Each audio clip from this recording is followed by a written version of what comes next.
Bismillahirrahmanirrahim.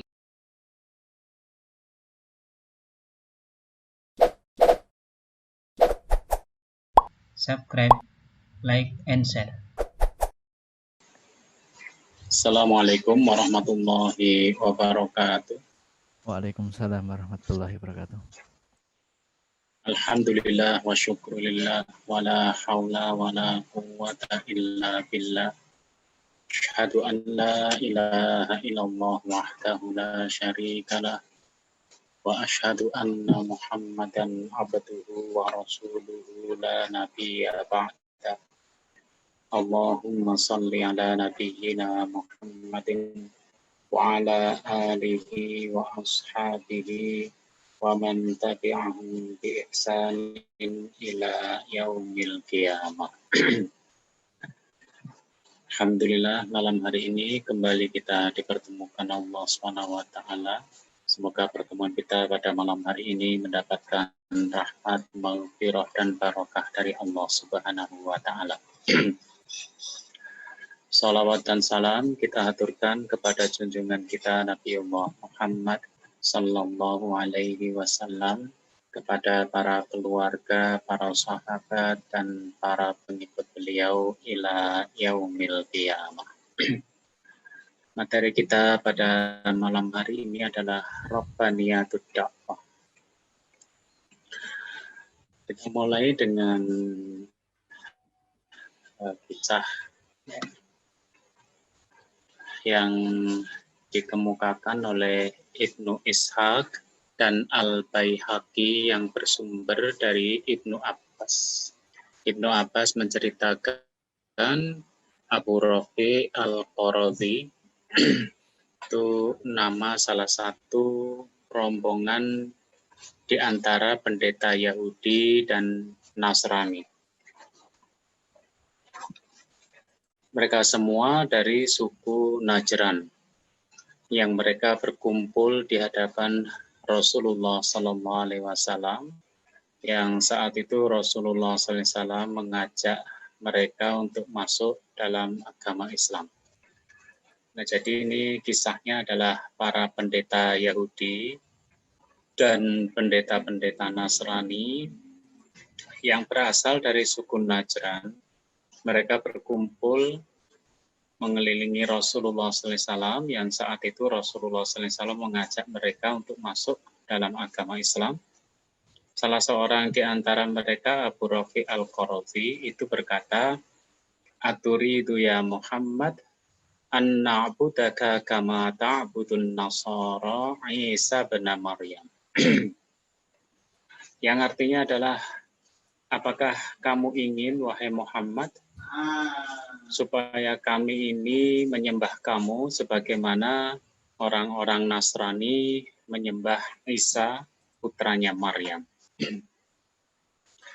Jadi orang pendeta Yahudi dan pendeta Nasrani dari suku Najran itu mempunyai persepsi bahwa Muhammad itu ngajak-ngajak mereka masuk ke dalam ajaran Islam itu supaya mereka itu menyembah Muhammad. Nah, itu persepsi mereka. Dan itu yang ditanyakan oleh Abu Rafi Al-Qarazi, apakah Muhammad itu ngajak-ngajak mereka untuk masuk Islam itu supaya mereka itu menyembah kepada Muhammad.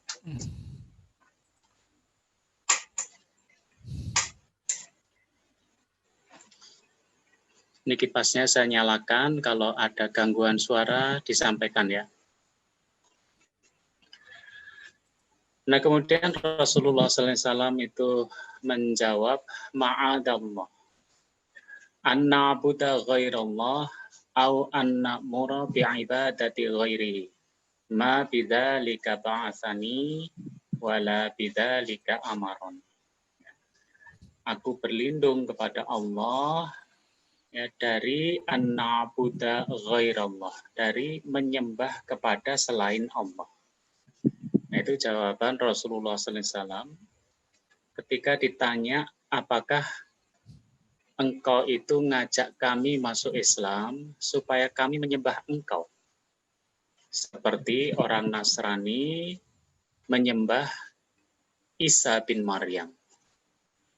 Langsung Rasulullah SAW menjawab, aku berlindung kepada Allah ya dari beribadah kepada selain Allah. Berarti enggak. Rasulullah SAW mengajak mereka masuk Islam itu bukan untuk mereka menyembah dirinya. Au anna'mura bi ibadati ghairi. Dan aku berlindung kepada Allah dari menyuruh orang beribadah kepada selain Allah. Ma bidzalika ba'atsani. Bukan untuk itu aku diutus oleh Allah Subhanahu wa taala, wala bidzalika amaroni. Dan bukan untuk itu aku diperintahkan oleh Allah Subhanahu wa taala. Dalam kitab Lubab An-Nuqul fi Asbabin Nuzul Imam Jalaluddin As-Suyuti. Jadi kisah ini jelas ya bahwa persepsi pendeta Yahudi dan Nasrani bahwa orang kalau ngajak ke dalam ajaran Islam itu berarti disuruh menyembah, yang ngajak, nah itu enggak benar. Dengan peristiwa ini, maka Allah Subhanahu wa taala menurunkan satu ayat dalam surat Ali Imran ayatnya ke-79.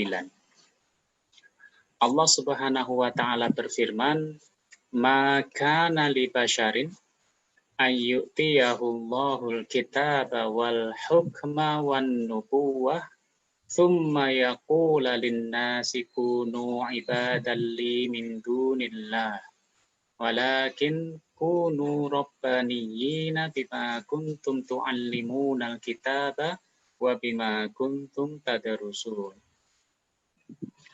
Yang artinya adalah tidak wajar, ya, tidak semestinya bagi seorang manusia yang Allah telah berikan kepadanya Alkitab, Al-Hikmah, dan kenabian, lalu dia berkata kepada manusia, kunu ibadalli min dunillah. Hendaklah kamu menjadi penyembah-penyembah aku, bukan penyembahnya Allah Subhanahu wa taala. Ya. Ini ayat yang awal. Ayat yang awal bunyinya gitu. Jadi nggak wajar bagi seorang nabi yang dia itu mempunyai kitab dan hikmah yang diutus oleh Allah itu kemudian berkata kepada manusia, hendaklah kamu menjadi penyembahku, ya bukan penyembah Allah. Nah itu nggak mungkin. Nah sehingga persepsi pendeta Yahudi dan Nasrani dari Bani Najran yang disampaikan oleh Abu Rafi Al-Qarafi tadi keliru. Tidak hanya Nabi Muhammad Sallallahu Alaihi Wasallam yang melakukan ini, yaitu tidak mengajak manusia untuk menyembah dirinya, tetapi juga Nabi Musa alaihissalam itu tidak mengajak manusia untuk menyembah dirinya, termasuk Nabi Isa alaihissalam itu tidak mengajak manusia untuk menyembah dirinya. Artinya ini adalah ajaran para nabi dan rasul, yaitu manusia yang diberi Alkitab, Al-Hikmah, dan kenabian. Ya, tidak mungkin, tidak wajar kalau mereka mengatakan, jadilah kalian penyembah aku, bukan penyembah Allah. Nah itu nggak mungkin. Kemudian ayat penutupnya, walakin kunu rabbaniyina bima kuntum tu'allimunal kitaba wa bima kuntum tadrusun. Akan tetapi mestinya dia mengatakan kunu rabbaniyin, hendaklah kamu menjadi orang rabbani. Bima kuntum tu'allimunal kitab, ya karena kamu selalu mengajarkan Alkitab, wa bima kuntum tadrusun, dan kamu juga selalu mempelajarinya.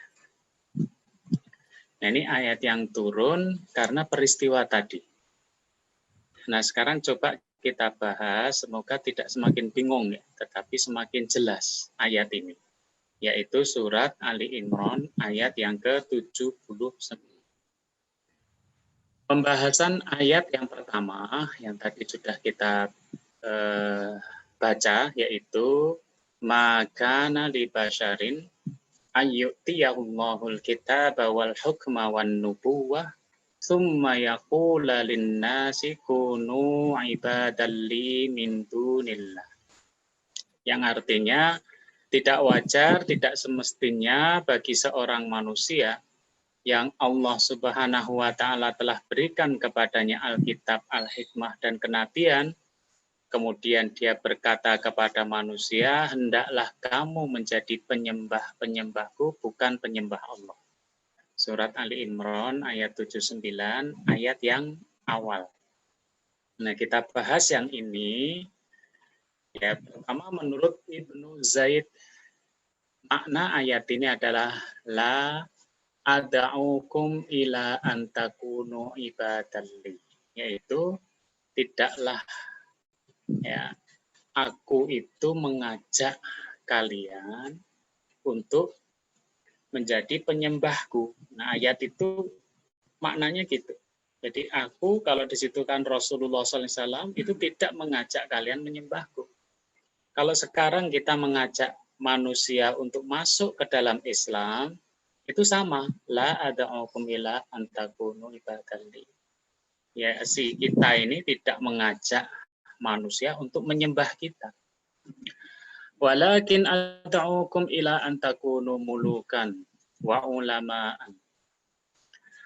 Tetapi aku mengajak kalian supaya menjadi mulukan, pemimpin, wa ulama'an, dan ulama, ya, istimalikum amrallah, yang berpegang kepada aturan Allah Subhanahu wa taala, wa muwadhabitukum ala ta'atihi, dan disiplin atau tetap di dalam mentaati Allah Subhanahu wa taala. Nah, ayat itu tadi ya. Ayat itu tidak mengajak untuk menjadi penyembah kita, tetapi mendorong untuk menjadi pemimpin ulama yang berpegang kepada aturan Allah Subhanahu wa taala dan tetap di dalam ketaatan kepada Allah Subhanahu wa taala. Ya. Sekarang saya ingin jelaskan apa makna menyembah. Ya. Karena mungkin persepsi kita menyembah itu nanti sama dengan yang dipersepsi oleh orang Yahudi dan Nasrani. Ya. Persepsi kita menyembah itu sujud, rukuk, atau memberikan sesembahan, persembahan. Ya, itu enggak salah, tetapi kurang luas. Ya, mari kita lihat apa arti menyembah. Makna menyembah manusia kita ambilkan dari kisah Adi bin Hatim. Adi bin Hatim itu adalah pemuka suku Ta'i yang beragama Nasrani. Ya. Ketika negerinya, perkampungan Ta'i itu ditaklukkan oleh Rasulullah SAW, maka Adi bin Hatim melarikan diri ke negeri Syam. Ya, karena negeri Syam itu juga negeri Nasrani. Dia membawa harta dan keluarganya, tetapi adiknya tertinggal, yang bernama Safanah binti Hatim. Ada dua kisah dalam masalah ini. Ya, yang jelas Safanah binti Hatim, singkat cerita dia masuk Islam, adiknya Adi bin Hatim. Kemudian Safanah itu, nah ini ceritanya ada dua ya. Cerita yang pertama, Safanah itu mengunjungi kakaknya di negeri Syam dan mendorong kakaknya untuk ketemu dengan Rasulullah SAW. Tetapi kisah yang kedua, Safanah ini minta kepada Rasulullah SAW untuk ada yang menjemput Adi bin Hatim yang ada di negeri Syam. Nah, ini dua kisah ini. Tapi kisahnya mengerucut, Adi bin Hatim kemudian datang ke Madinah, ketemu dengan Rasulullah SAW, dan sebagai orang penganut agama Nasrani, maka Adi bin Hatim masih memakai kalung salib. kalung salib dari peraknya. Saat dia masuk Masjid Nabawi, maka Rasulullah SAW membaca ayat ittakhadhu ahbarahum wa ruhbanahum arbaban min dunillah wal masih ibna Maryam wa ma umiru illa liya'budu ilahan wahida la ilaha illa huwa subhanahu amma yusyrikun. Quran surat At-Taubah ayat yang ke-31. Ayatnya diawali ittakhadhu, mereka menjadikan. Siapakah mereka itu? Mereka itu kalau dirunut di ayat sebelum At-Taubah 31, yaitu orang-orang Yahudi dan orang-orang Nasrani. Jadi mereka itu adalah orang-orang Yahudi dan orang-orang Nasrani. Ittakhadhu, menjadikan ahbarahum wa ruhbanahum arbaban min dunillah. Jadi orang-orang Yahudi dan orang-orang Nasrani itu telah menjadikan orang-orang alimnya dan rahib-rahib mereka sebagai Tuhan-Tuhan selain Allah. Wal Masih ibna Maryam, dan mereka juga mempertuhankan Al-Masih putra Maryam. Wa ma umiru illa liya'budu ilahan wahida. Padahal mereka itu tidak diperintah kecuali hanya untuk menyembah Tuhan yang esa. La ilaha illahu, tidak ada Tuhan kecuali Dia. Subhanahu amma yusyriku, maha suci Dia dari segala apa yang mereka persekutukan. Ya. Jadi Adi bin Hatim ketika pakai kalung salib itu menemui Rasulullah Shallallahu Alaihi Wasallam, maka Rasulullah Sallallahu Alaihi Wasallam menyampaikan bahwa mereka itu, ya, orang Yahudi dan Nasrani itu menjadikan pendeta, pastor, rahib mereka itu, orang alim-alimnya sebagai Tuhan-Tuhan selain Allah. Mendengar ayat ini dibaca, maka Hatim itu menyanggah, ya, menolak ayat ini. Ya. Menolak ayat ini karena Adi bin Hatim merasa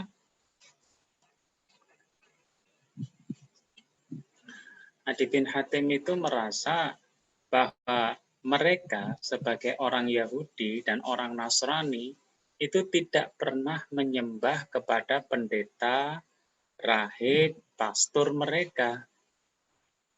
Yang dimaksud menyembah oleh mereka itu adalah mereka itu nggak pernah sujud, rukuk, memberikan sesaji ya kepada pendeta, rahib, pastor, orang alim mereka.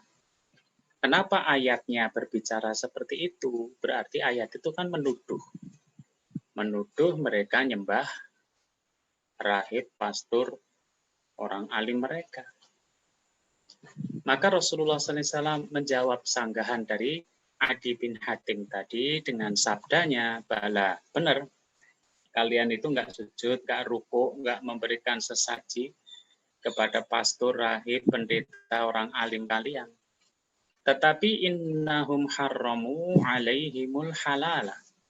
Tetapi mereka itu adalah pastor, pendeta, rahib, orang alim kalian itu harramu alaihimul halala, telah mengharamkan ya apa-apa atas kalian apa-apa yang dihalalkan oleh Allah Subhanahu wa taala. Wa ahallu lahumul harama, dan menghalalkan bagi mereka apa-apa yang diharamkan oleh Allah. Jadi pastor, rahib, pendeta, orang alim itu mengharamkan yang dihalalkan, menghalalkan yang diharamkan. Kemudian fattabi'uhum, dan kalian mengikuti itu. Fadzalika ibadatuhum, itulah yang disebut dengan beribadah atau menyembah. Bisa dipahami ini ya. Jadi mulai dari surat Ali Imran ayat 79 tadi, jadilah kalian penyembah-penyembah aku, bukan penyembah Allah. Itu bisa bermakna sujud, rukuk, ya, memberikan sesaji, tetapi makna yang lebih luas, yaitu mengikuti apa saja yang diomongkan oleh orang alim mereka, padahal yang diomongkan itu adalah mengharamkan yang halal dan menghalalkan yang haram. Maka itu disebut dengan menyembah. Ya. Nah, ini wawasan yang luas ini supaya kita juga bisa memahami bahwa itu bisa terjadi pada kaum muslimin juga. Kaum muslimin punya ustadz, kiai, atau orang alim yang tiba-tiba mereka itu mengharamkan apa yang dihalalkan Allah atau menghalalkan yang diharamkan oleh Allah, kemudian kita ikut. Itu namanya menyembah ustadz, menyembah kiai, yang menyembah orang alim. Walaupun kita nggak sujud, nggak rukuk kepada mereka. Ya, jadi menghalalkan yang haram, misalkan membolehkan minuman keras. Ya. Padahal Allah sudah mengharamkan minuman keras. Ya, mengatakan bahwa jilbab itu tidak wajib. Padahal menutup aurat, ya, yaitu dengan jilbab itu hukumnya wajib. Kemudian kita mengikuti, berarti kita menyembah mereka. Ya, menyembah mereka walaupun tidak sujud rukuk ataupun memberikan sesaji. Jadi jangan membayangkan Yahudi Nasrani saja, bisa terjadi kepada diri kita.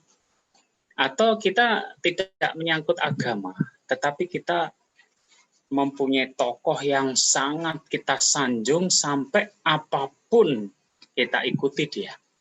Itu namanya menyembah. Walaupun nggak sujud, nggak rukuk, nggak memberi sesaji. Ya, apapun yang diomongkan tokoh kita, kita ikuti. Ya, dia mengharamkan yang halal, menghalalkan yang haram, kita ikuti. Berarti kita juga menyembah. Dia seperti orang Yahudi dan Nasrani menyembah orang alim, rahib, pendeta, atau pasturnya. Ya. Nah, itu yang dilarang ya di dalam surat Ali Imran ayat 79 tadi, nggak boleh. Nah, itu bisa terjadi pada diri kita. Kita jadi ustadz, kita jadi kiai. Ya, kamu jadi penyembahku. Nggak ada yang bilang gitu. Tetapi dalam bentuk kamu harus manut sama saya, apapun yang saya omongkan. Ya, nggak usah kamu bantah. Lah padahal yang saya omongkan itu mengharamkan yang halal, menghalalkan yang haram, dan kalian ikut, itu namanya menyembah.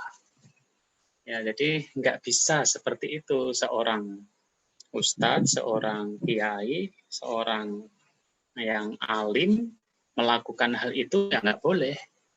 Ya, nggak boleh. Nah, kita lihat kemudian pembahasan ayat yang kedua. Kalau itu nggak boleh, yang benar gimana? Kan gitu. Kalau mengajak orang untuk manut dengan omongan kita nggak boleh, tapi mengikuti kitab Allah Subhanahu wa taala. Lalu yang benar gimana? Yang benar adalah walakin kunu rabbaniyin. Ya, yang benar adalah katakan pada mereka itu jadilah orang yang robbani. Siapakah orang yang robbani itu? Bima kuntum tu'allimunal kitab, yaitu mereka-mereka atau kalian-kalian yang senantiasa mengajarkan Alkitab. Kalau zamannya Nabi Musa adalah Taurat, jadi Nabi Musa sendiri harus mengikuti Taurat, tidak kemudian berbicara menyalahi Taurat dan meminta orang Nasrani, orang Yahudi untuk ngikutin dia, enggak. Demikian pula Nabi Isa, dia mengajak kaumnya untuk mengikuti kitab Injil, dan demikian pula lah Rasulullah Sallallahu Alaihi Wasallam. Beliau juga kemudian memerintahkan supaya kaum muslimin ini mengikuti Al-Quranul Karim, dan Rasulullah SAW juga selaras dengan Al-Quranul Karim. Ya, jadi mengajarkan Al-Quran kalau umat Islam, wa bima kuntum tadrusun, dan senantiasa mempelajarinya. Jadi menyembah nggak boleh, Tetapi jadilah orang robbani, yaitu senantiasa mengajarkan dan mempelajari Al-Quranul Karim. Surat Ali Imran ayat 79. Perkataan robbaniin itu jamak dari robbani, ya, yaitu orang yang bijak, berilmu, ya, tidak akan mendorong umat mengkultuskan dia, apalagi mempertuhankan dirinya. Nah, itu nggak bisa. Ya, jadi kalau ada orang yang mendorong-dorong untuk mengkultuskan dirinya, itu bukan orang robbani. Ya, melainkan mendorong umatnya menjadi generasi robbani, yaitu mengajarkan Alkitab dan mempelajarinya. Ya, semoga bisa dipahami rangkaian ayat tadi ya. Nah, Abu Ubaidah itu berpendapat bahwa robbani itu sebenarnya bukan dari bahasa Arab asli malah, tapi dari bahasa Ibrani atau Suryani. Tetapi istilah robbani itu maknanya fahiyatadullu alal insan, ya, robbani itu menunjukkan kepada manusia alladzi yang alima wa amila bima alim, yaitu orang yang berilmu dan beramal sesuai dengan ilmunya. Itu robbani. Ya, orangnya berilmu dan beramal sesuai dengan ilmu.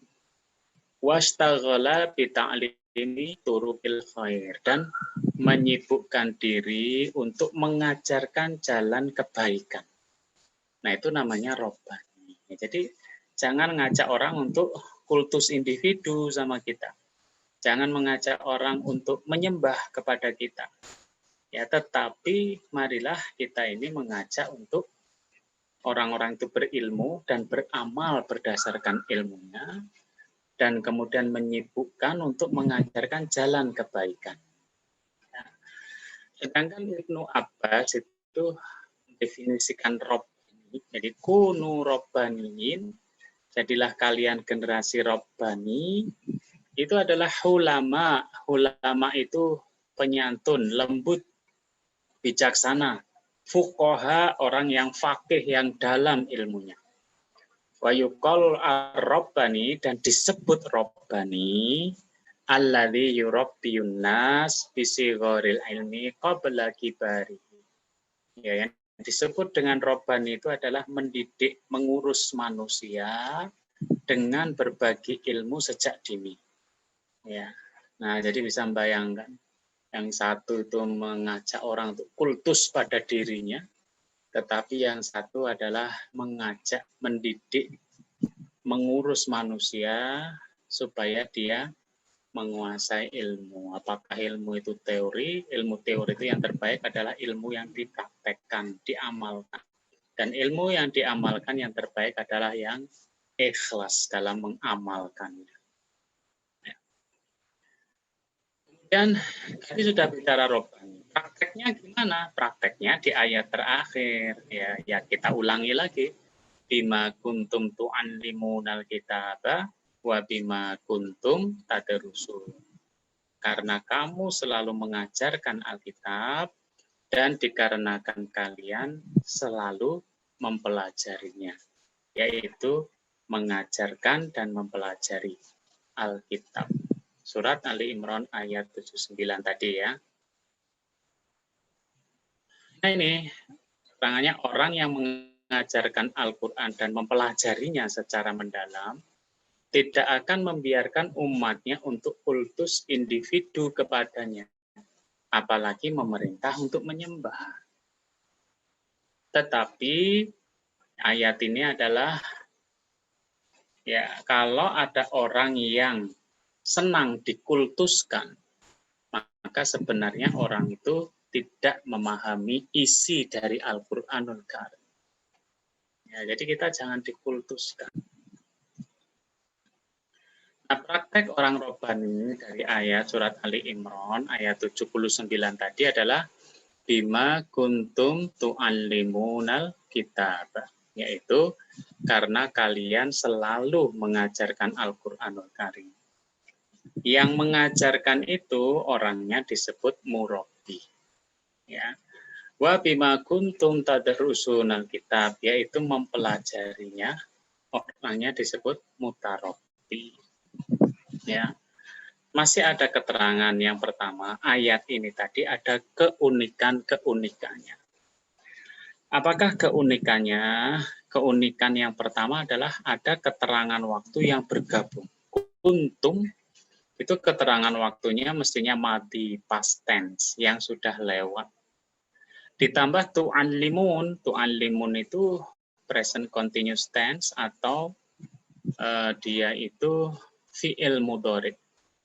Keterangan waktunya al-hal wal mustaqbal. Hari ini dan untuk yang akan datang. Jadi ada 3 keterangan waktu yang digabung dalam ayat ini. Kemarin, sekarang, dan yang akan datang. Baik dia itu ta'allimun maupun tadarusun. Artinya apa? Artinya ayat ini kalau mau dibaca adalah yang pertama, bima kuntum tu'allimunal kitab, maknanya adalah dikarenakan kalian itu sejak dulu, sekarang, dan yang akan datang senantiasa mengajarkan Alkitab. Wa bima kuntum tadrusunal kitab, maknanya adalah dikarenakan kalian itu dari dulu, sekarang, dan yang akan datang senantiasa mempelajari Alkitab. Wah, jadi bisa bayangkan ya, praktek orang robbani itu. Sehingga mengajarkan dan belajar Al-Quran itu madal hayah, seumur hidup. Ya, tidak ada waktu untuk kemudian kita merasa sudah finish, nggak ada. Ya.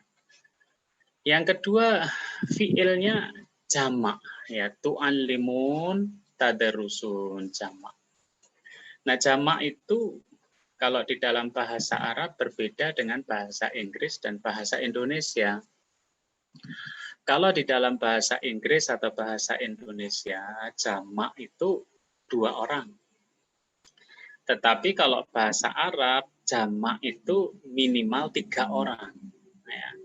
Nah, sehingga ayat ini menggambarkan bahwa kita itu menjadi generasi robbani, menjadi murabbi dan mutarabbi itu di dalam satu jamaah.